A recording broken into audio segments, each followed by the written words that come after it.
सपनाको भारी बोकी रात-दिन लड्दैछु म।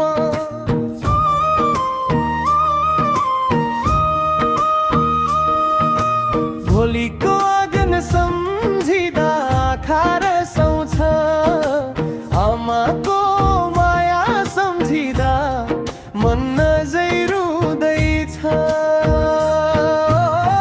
परदेशको बाटो कति लामो लाग्छ, मनभित्र गाउँको माया झै जाग्छ।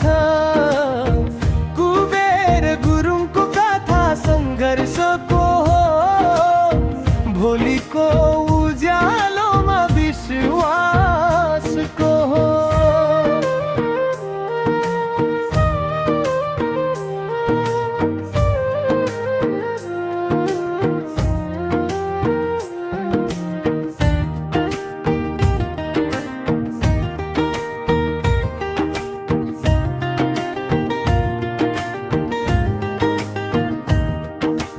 गल्ली गल्ली काम खोज्दै बिहान साँझ बित्छ,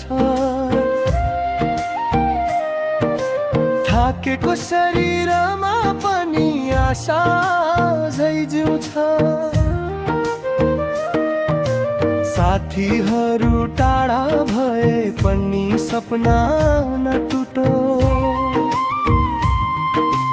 परिश्रमको पसिनाले भोलि जीवन फुलोस्।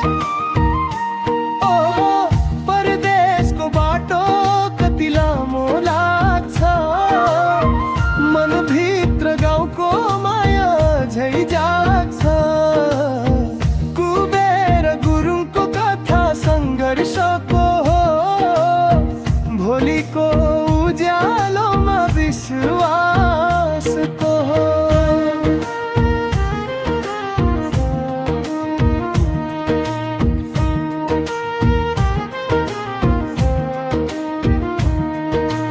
एक दिन फर्किनेछु गाउँको त्यो आँगनमा, खुसीको गीत गाउनेछु आफ्नै परिवारमा।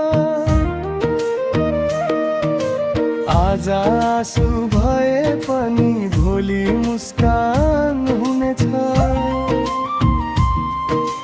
सङ्घर्षको बाटोले सफलताको दिन ल्याउनेछ। ओ परदेशको बाटो कति लामो लाग्छ, तर सपनाले